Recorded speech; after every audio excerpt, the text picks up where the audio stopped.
INB news కి స్వాగతం. Bulletin ముందుగా హెడ్లైన్స్ చూద్దాం.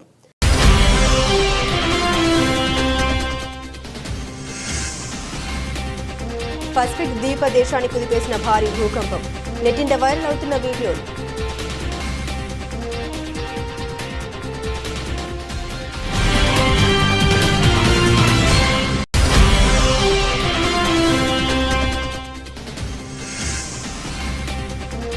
నేడు లోక్సభ ముందుకు జమిలి ఎన్నికల బిల్లులు. తేట తెలంగాణ మోదీ సర్కార్ ప్లాన్.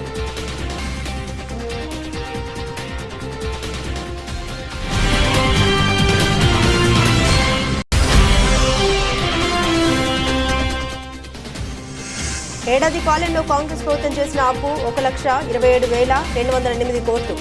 అసెంబ్లీలో వెల్లడించిన మాజీ మంత్రి హరీష్ రావు.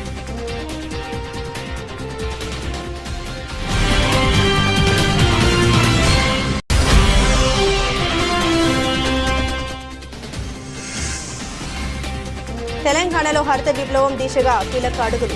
సీఎం రేవంత్ సర్కార్ సంచలన నిర్ణయం.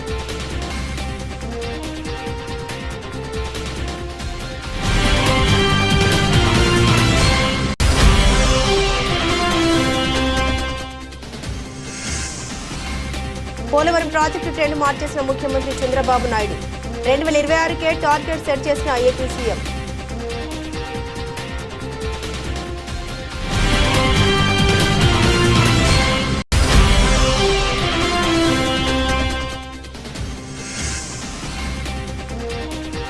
మూడో టెస్టులో జడేజా హాఫ్ సెంచరీ. వర్షంతో నిలిచిన ఆట.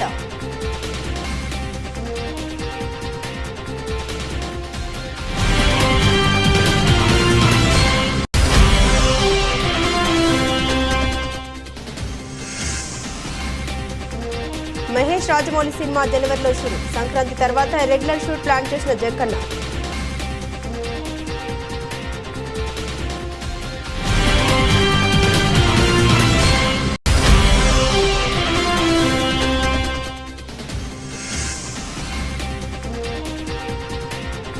$79,000 దిగువకు బంగారం. 2 సెషన్లలో 4,500 తగ్గిన వెండి.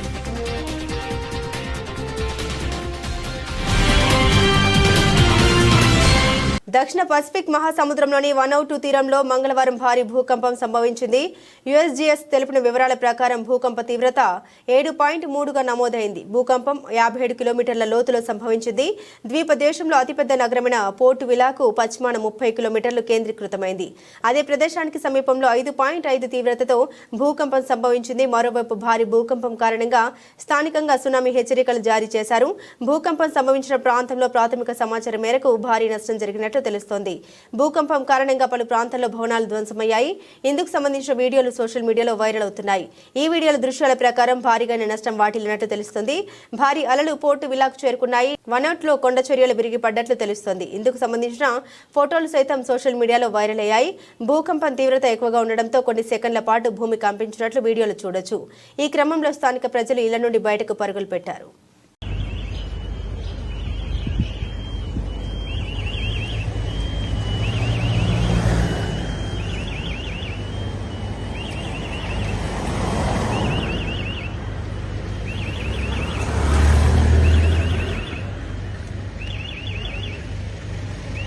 నేడు పార్లమెంట్లోకి జమిలి ఎన్నికల బిల్లును ఎన్డీఏ సర్కార్ ప్రవేశపెట్టనుంది. 129వ రాజ్యాంగ సవరణ, కేంద్ర పాలిత ప్రాంత చట్టాల సవరణ 2 బిల్లుల్ని సోమవారం ప్రవేశపెడతారని చర్చ జరిగింది. కానీ లోక్సభ రివైజ్డ్ బిజినెస్ జాబితాలో ఆ 2 అంశాల ప్రస్తావనే లేదు. జమిలి ఎన్నికల బిల్లు నేడు పార్లమెంటు ముందుకు రానుంది. నిజానికి నిన్నే వన్ నేషన్ వన్ ఎలక్షన్స్ కు సంబంధించిన 2 బిల్లులు ప్రవేశపెడతారని అందరూ భావించారు. కానీ ఒకవైపు ప్రతిపక్షాల నుండి అభ్యంతరాలు, మరోవైపు రాజ్యసభలో రాజ్యాంగం పైన చర్చ నేపథ్యంలో బిల్లు వాయిదా పడింది. నేడు జమిలి ఎన్నికల బిల్లు లోక్సభలో ప్రవేశపెట్టబోతున్నారు. మరి పార్లమెంట్లో బలం సాధించే దిశగా ఎన్డీఏ సర్కార్ ప్లాన్ ఏంటి అనేది ఆసక్తికరంగా మారింది. ఇప్పుడు లోక్సభ, అసెంబ్లీ ఎన్నికలకు దేశవ్యాప్తంగా ఒకేసారి నిర్వహించే విధంగా వన్ నేషన్ వన్ ఎలక్షన్ నినాదాన్ని ఎన్డీఏ సర్కార్ తెరపైకి తెచ్చింది.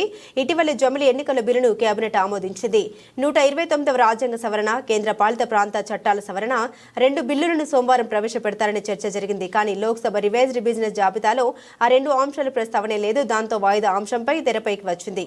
మంగళవారం విధిగా సభకు హాజరు కావాలని బీజేపీ బీజేపీ ఎంపీలకు విప్ జారీ అయింది. కేంద్ర న్యాయశాఖ మంత్రి అర్జున్ రామ్ మేఘవాల్ మంగళవారం లోక్సభలో జమిలీ ఎన్నికల బిల్లును ప్రవేశపెట్టేందుకు రంగం సిద్ధమైంది. జమిలీ ఎన్నికలకు సంబంధించి రాజ్యాంగ సవరణతో కూడిన బిల్లును పార్లమెంటు ఉభయ సభలు కనీసం 67% సానుకూల ఓట్లతో ఆమోదించాల్సి ఉంటుంది. అంతేకాకుండా ఎన్నికల అంశం ఉమ్మడి జాబితాలో ఉన్న నేపథ్యంలో ఈ బిల్లుకు దేశంలోని కనీసం సగం రాష్ట్రాల అసెంబ్లీలు ఆమోద ముద్ర వేయాలి. అంటే 543 స్థానాలున్న లోక్సభలో కనీసం 67% అంటే 362 ఎంపీలు ఈ బిల్లుకు అనుకూలంగా ఓటు వేయాలి. దీంతో పాటు రాజ్యసభలో 245 సీట్లలో 67% అంటే 164 మంది సభ్యులు ఈ బిల్లును సమర్థించాలి. దీనికి తోడు కనీసం 14 రాష్ట్రాల అసెంబ్లీలు బిల్లును ఆమోదించాల్సిన అవసరం ఉంది. అయితే లోక్సభలో ఎన్డీఏకు 293 మంది ఎంపీల మద్దతు ఉంటే ఇండియా కూటమికి 235 మంది ఎంపీలున్నారు. అయినా సరే బిల్లు పాస్ అవుతుందనే ధీమాతో ఎన్డీఏ సర్కారు ఉంది. అన్ని అనుకున్నట్లుగా జరిగితే పార్లమెంట్లో బిల్లు ఆమోదం పొందితే 2029 నుండి జమిలీ ఎన్నికలు జరుగుతాయని నిపుణులు చెబుతున్నారు.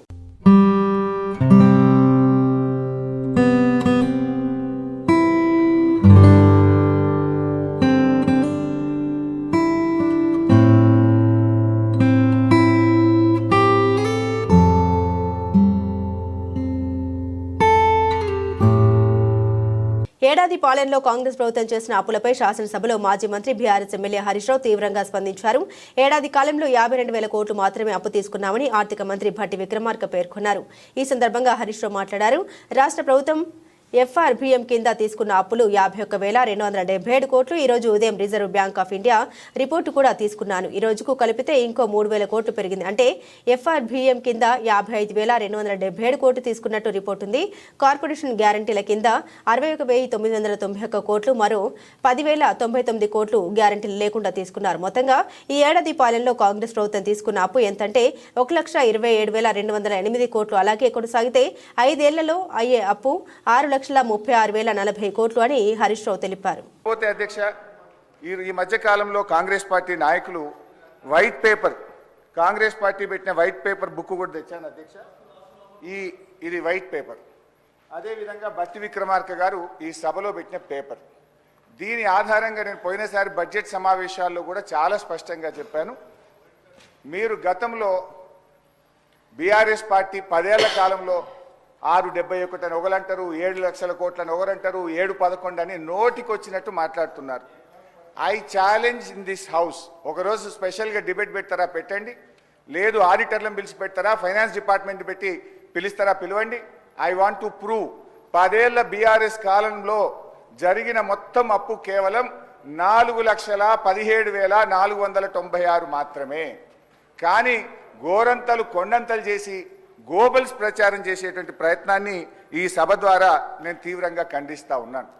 గతంలో గౌరవనీయులు భట్టి విక్రమార్క గారు ఎన్నికల ముందు ఆదాయాన్ని సమకూర్చడంలో కాంగ్రెస్ పార్టీకి అపారమైనటువంటి అనుభవం ఉంది, హామీలన్నీ నెరవేర్చడం మాకు పెద్ద సమస్యే కాదు అని ఎన్నికల ముందు చెప్పారు. వీడియో కూడా ఉంది, కావాలంటే పంపిస్తాను. ఇప్పుడు అధికారంలోకి వచ్చిన తర్వాత ఏమైంది, ఏడాది అయింది, హామీలు ఎప్పుడు అమలు చేస్తారంటే అప్పుల పేరు చెప్పి తప్పించుకునేటువంటి ప్రయత్నం చేస్తున్నారు. ఒక అబద్ధాన్ని 100 సార్లు చెప్తే నిజమైతే అనే విధంగా గోబల్స్ ప్రచారం చేస్తూ ఉన్నారు.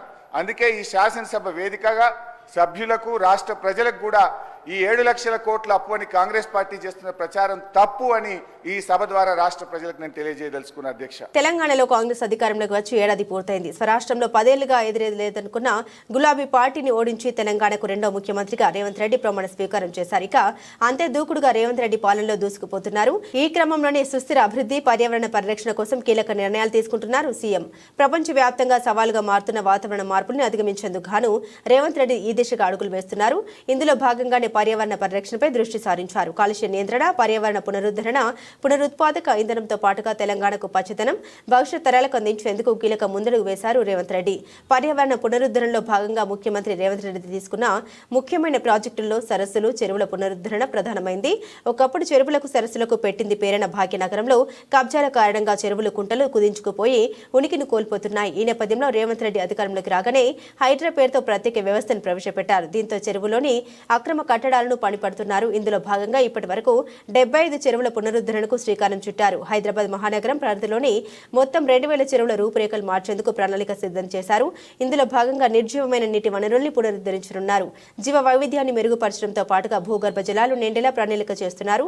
వలస పక్షుల్ని తిరిగి తెలంగాణ గడ్డపై వ్యవహరించేలా ప్లాన్ చేస్తున్నారు. చెరువులకు కొత్త శోభ తీసుకురావడంతో ఫ్లెమింగోలు, రెడ్ బ్రెస్టెడ్ ఫ్లై క్యాచర్ వంటి జాతులకు చెందిన పక్షులు తిరిగి రావాలని భావిస్తున్నారు. పర్యావరణ పునరుద్ధరణతో పాటుగా మానవాళికి ఎంతో ప్రయోజనం చేకూర్చనుందని ప్రకృతి ప్రేమికులు అభిప్రాయపడుతున్నారు.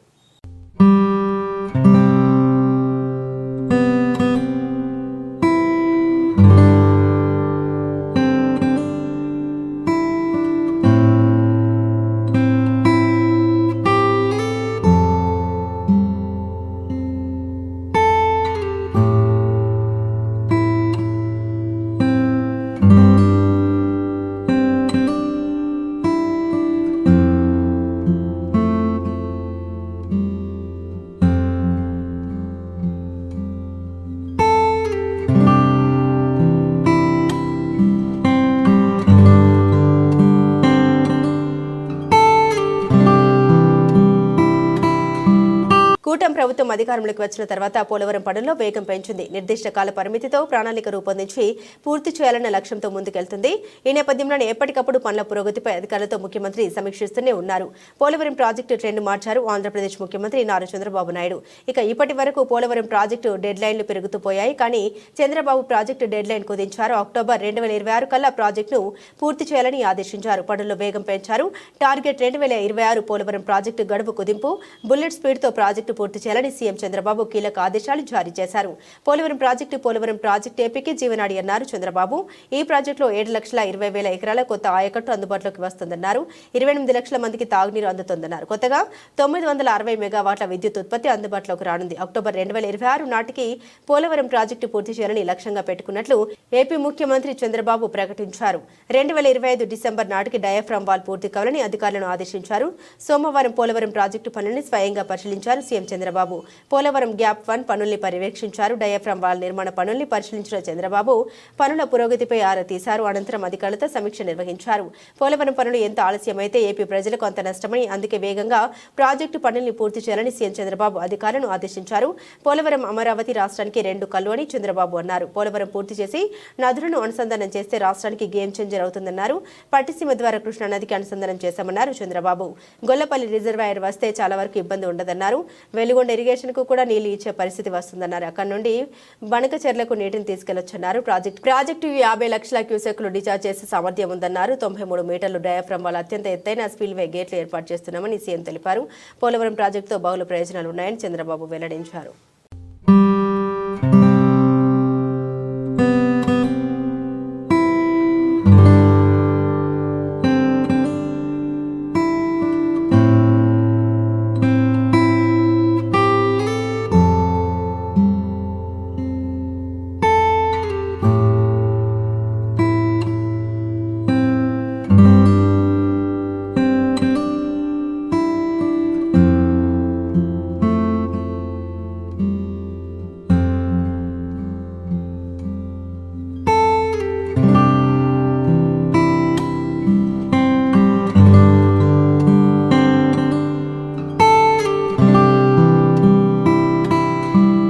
కర్ణాటక నుండి అక్రమంగా కారులో తరలిస్తున్న 90 ml 20 బాక్సుల పెట్రా ప్యాకెట్లను పట్టుకున్నట్లు ఎక్సైజ్ సిఐఎస్ మహేష్ కుమార్ తెలిపారు.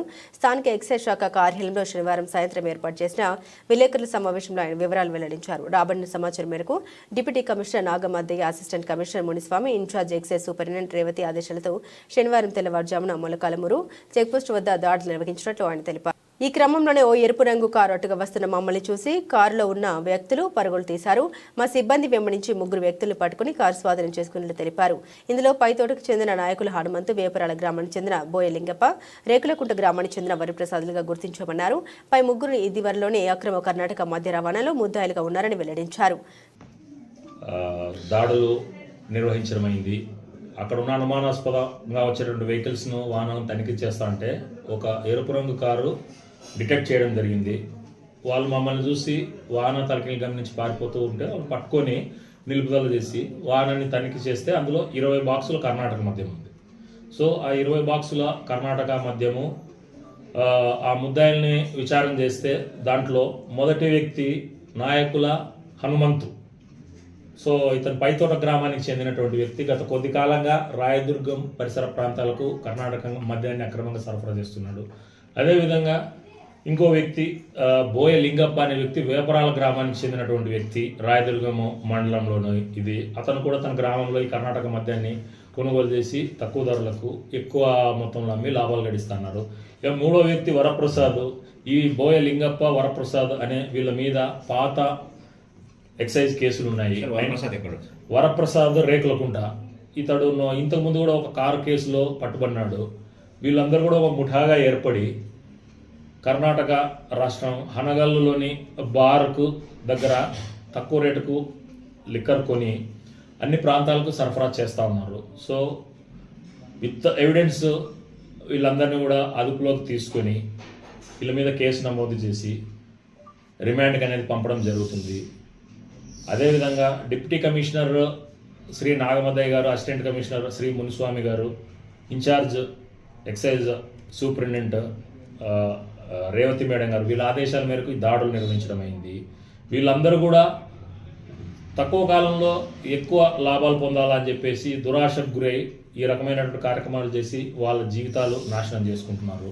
So Rayadurgam prohibition excise station పరిధిలో నేను ప్రజలకు ఇచ్చే సూచన ఏమంటే, ఎక్కడైనా కూడా ఇలాంటి అక్రమ మద్యం రవాణా నోటీస్ చేస్తే ప్రొహిబిషన్ ఎక్సైజ్ స్టేషన్ రాయదుర్గం వారికి తెలియజేస్తే దాని మీద తగు చర్యలు అనేవి తీసుకోబడతాయి.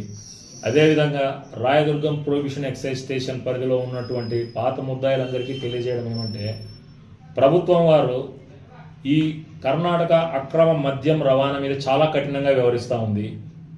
అదేవిధంగా ఈ రకమైనటువంటి రవాణాలో పాలు పంచుకొని తమ విలువైన జీవితాలు నాశనం చేసుకుంటున్నారు.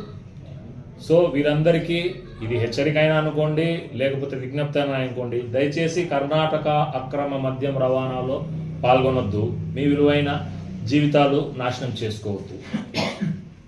సో ఈ పట్టుబడిన దీంట్లో ఒక కారు కూడా సీజ్ చేయడం జరిగింది. హ్యుండాయ్ వెర్నా కంపెనీకి చెందినటువంటి ఒక కారు, 20 బాక్సుల కర్ణాటక లిక్కరు. సో కారు విలువ దాదాపు 3 లక్షల రూపాయల పైన ఉంటుంది. పట్టుబడిన మద్యం విలువ దాదాపు 1 లక్ష రూపాయలు ఉంటుంది. సో మొత్తం 4 లక్షల రూపాయల విలువైనటువంటి కారు కర్ణాటక అక్రమ మద్యము స్వాధీనం చేసుకోవడం అయింది. సో నేను Mahesh Kumar, prohibition and excise inspector, Rayadurgam. Anantapur జిల్లా రాయదుర్గం పట్టణంలో ప్రసిద్ధి చెందిన శ్రీ షిరిడి సాయిబాబా ఆలయంలో ఆదివారం త్రిమూర్తి స్వరూపమైన శ్రీ దత్తాత్రేయ స్వామి జయంతి వేడుకలు భక్తజన సందోహం నడుమ వైభవంగా జరిగాయి. దత్త జయంతి మహోత్సవాల సందర్భంగా ఆలయంలో సుప్రభాత సేవ, పవిత్ర జలాలతో గంగ పూజ, కాగడ హారతి, పంచామృత అభిషేకం, మహామంగళ హారతి వంటి పూజలు నిర్వహించారు. అనంతరం శ్రీ మహాగణపతి, ఆదిత్యాది నవగ్రహ సహిత శ్రీ సాయి దత్త మూల మంత్ర హోమములు, మహామంగళ హారతి వంటి విశేష పూజలు నిర్వహించారు. ఈ సందర్భంగా ఆలయంలో పాలక మండలి సభ్యులు భక్తులకు తీర్థ ప్రసాదాలు, అన్న సంతర్పణ కార్యక్రమాలు చేపట్టారు. మహిళలు, భక్తులు పెద్ద సంఖ్యలో స్వామివారి ఉత్సవ వేడుకల్లో పాల్గొన్నారు.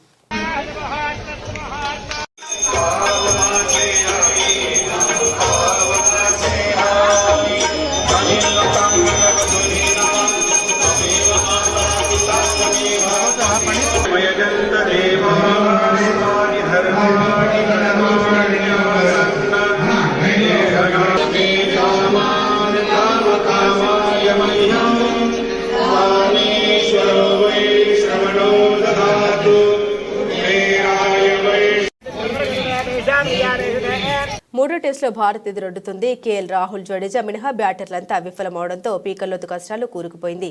జట్టు స్కోరు 200 కూడా దాటడం కష్టమైన తరుణంలో రాహుల్తో జతకట్టిన జడేజా ఇన్నింగ్స్ను ముందుకు నడిపించాడు. అయితే నిలకడగా ఆడుతున్న ఓపెనర్ రాహుల్ను స్పిన్నర్ లియోన్ అవుట్ చేశాడు. అనంతరం క్రీజ్లోకి వచ్చిన నితీష్ రెడ్డి జడేజాకు మంచి సహకారం అందిస్తున్నాడు.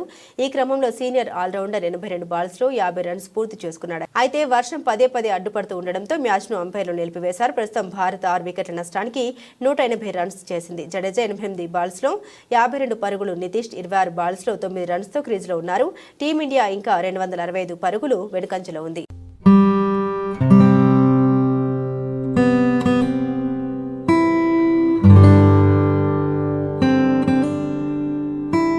మహేష్ బాబు రాజమౌళి సినిమా అప్డేట్ కోసం దేశవ్యాప్తంగా ఉన్న సినీ అభిమానులంతా ఆతృతతో ఎదురు చూస్తున్నారు. ఈ సినిమా షూటింగ్ ఎప్పుడు మొదలవుతుంది అనే విషయంపై ఇప్పటి వరకు రకరకాల వార్తలు వచ్చాయి. అయితే వాటిలో నిజాలు వెతుకోవాల్సిన పరిస్థితి. తాజాగా ఈ సినిమా షూటింగ్ ప్రారంభానికి సంబంధించి విశ్వసనీయ సమాచారం అందింది. సంక్రాంతి తర్వాత ఈ సినిమా షూటింగ్ కు రాజమౌళి కొబ్బరికాయ కొట్టనున్నారు. ఇందుకు సంబంధించిన ఏర్పాట్లన్నీ కూడా పూర్తయ్యాయని తెలిపింది.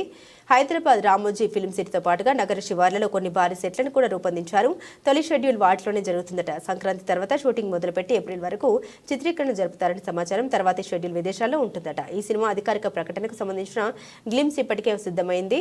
త్వరలో ఇతర నటీనటులను కూడా పరిచయం చేసే అవకాశం ఉందని చిత్ర బృందం చెబుతుంది. ఆనవాయితీ ప్రకారం త్వరలోనే ఓ ప్రెస్ మీట్ ని కూడా రాజమౌళి పెట్టనున్నారట. 1000 కోట్ల బడ్జెట్ తో 2 భాగాలుగా ఈ సినిమాని నిర్మాత కేఎల్ నారాయణ నిర్మిస్తున్నారు.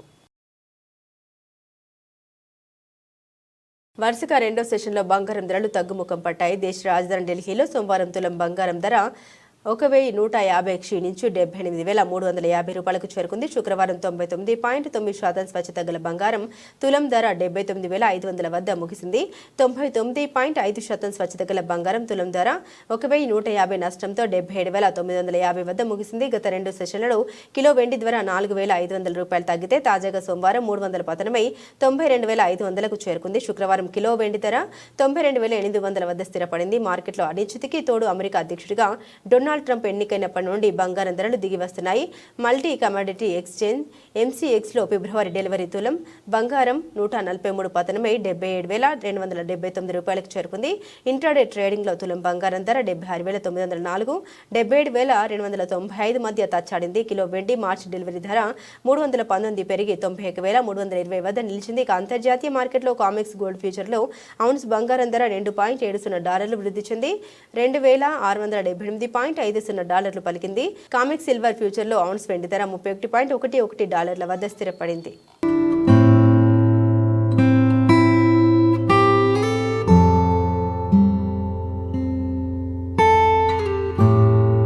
బులెటిన్ ముగించే ముందు హెడ్లైన్స్ మరోసారి.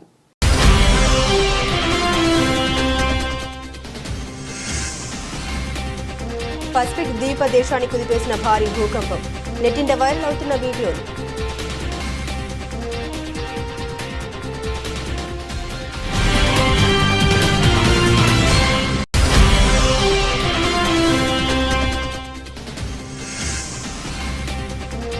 నేడు లోక్సభ ముందుకు జమిలీ ఎన్నికల బిల్లులు. తేటి తెలంగాణ మోదీ సర్కార్ ప్లాన్.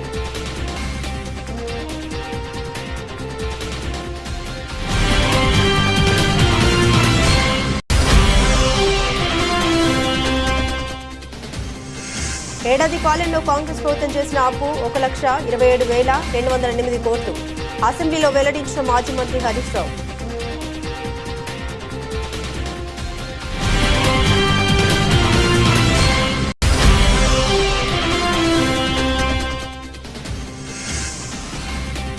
తెలంగాణలో హరిత విప్లవం దిశగా కీలక అడుగులు. సీఎం రేవంత్ సర్కార్ సంచలన నిర్ణయం.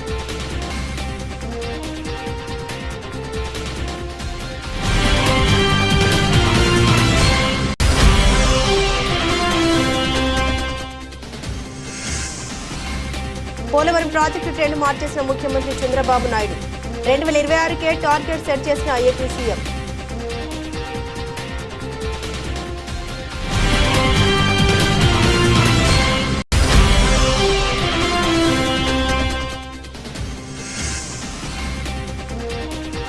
మూడో టెస్ట్లో జడేజా హాఫ్ సెంచరీ. వర్షంతో నిలిచిన ఆట.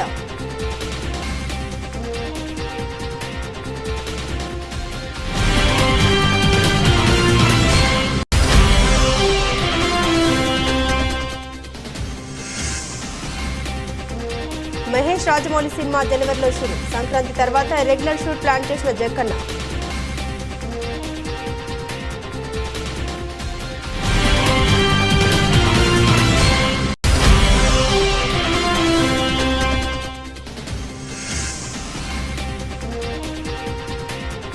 $79,000 దిగువకు బంగారం. 2 సెషన్లలో 4,500 తగ్గిన వెండి.